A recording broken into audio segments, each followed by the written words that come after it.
मैं आम आदमी पार्टी से दूर जा रहा हूं that I am the right man in the wrong party. क्या पंजाब में गिर जाएगी आम आदमी पार्टी की सरकार? पश्चिम बंगाल में चुनाव चल रहे हैं और खेल पंजाब में हो गया। चाणक्य की नीतियों से कोई नहीं बच सकता। क्या पंजाब में अब बीजेपी की सरकार बनने जा रही है? क्या राघव चड्ढा को मुख्यमंत्री बनाया जाएगा? दरअसल राघव चड्ढा ने 24 अप्रैल की दोपहर एक ऐसा धमाका किया जिसकी किसी ने उम्मीद नहीं की थी। 5 अप्रैल को आम आदमी पार्टी ने उन्हें राज्यसभा के डिप्टी लीडर के पद से हटा दिया था। इसके बाद से ही राजनीतिक गलियारों में चर्चाएं तेज हो गई थी कि राघव बीजेपी में शामिल हो सकते हैं। राजनीति के जानकार और कई पत्रकार भी ये कह रहे थे कि 1 महीने के भीतर राघव चड्ढा बीजेपी का दामन थाम लेंगे। आम आदमी पार्टी में उनके साथ वैसा ही व्यवहार किया जा रहा था जैसा स्वाति मालीवाल के साथ हुआ। इन शॉर्ट कहे तो राघव चड्ढा का स्वाति मालीवाल कर दिया गया। लेकिन सब उस वक्त दंग रह गए जब राघव चड्ढा ने नई दिल्ली के कॉन्स्टिट्यूशन क्लब ऑफ इंडिया में प्रेस कॉन्फ्रेंस की।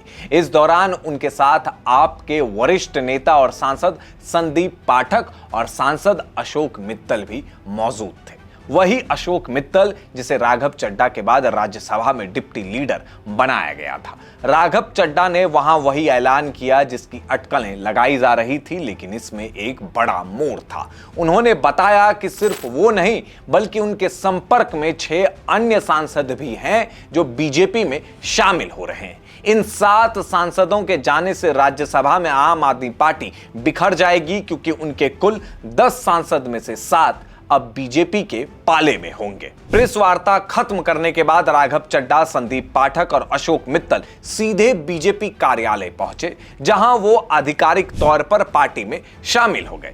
इसके बाद संवैधानिक प्रावधानों के तहत अन्य 4 सांसदों को भी बीजेपी में विलय करवा लिया जाएगा। लेकिन इस कहानी के अलावा एक और पहलू है जिसे सुनकर आप हैरान रह जाएंगे। चूंकि इन सांसदों में से 6 सांसद पंजाब से आते हैं, इसलिए ये खेला समझना जरूरी है। मीडिया रिपोर्ट्स के मुताबिक सत्ताधारी दल के 50 से ज्यादा विधायक राघव चड्ढा के संपर्क में हैं।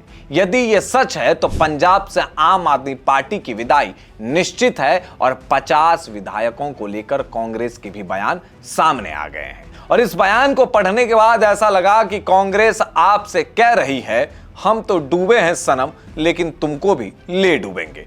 पंजाब विधानसभा के गणित को समझे तो यहां कुल 117 सीटें हैं। राज्यसभा की 7 सीटें हैं, जिनमें से 6 आप सांसद अब बीजेपी के साथ हैं। अब आप सोच रहे होंगे कि पंजाब विधानसभा में बीजेपी की क्या स्थिति है, तो फिलहाल वहां बीजेपी के केवल 2 विधायक हैं।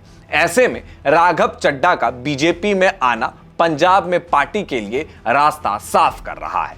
पंजाब में सरकार बनाने के लिए 59 विधायकों की आवश्यकता है, और अगर वाकई 50 से ज्यादा विधायक राघव चड्ढा के साथ हैं तो पंजाब की राजनीति में एक बड़ा उलटफेर होना तय है। राघव चड्ढा के इस कदम पर आपकी क्या प्रतिक्रिया है, हमें कमेंट बॉक्स में जरूर बताएं।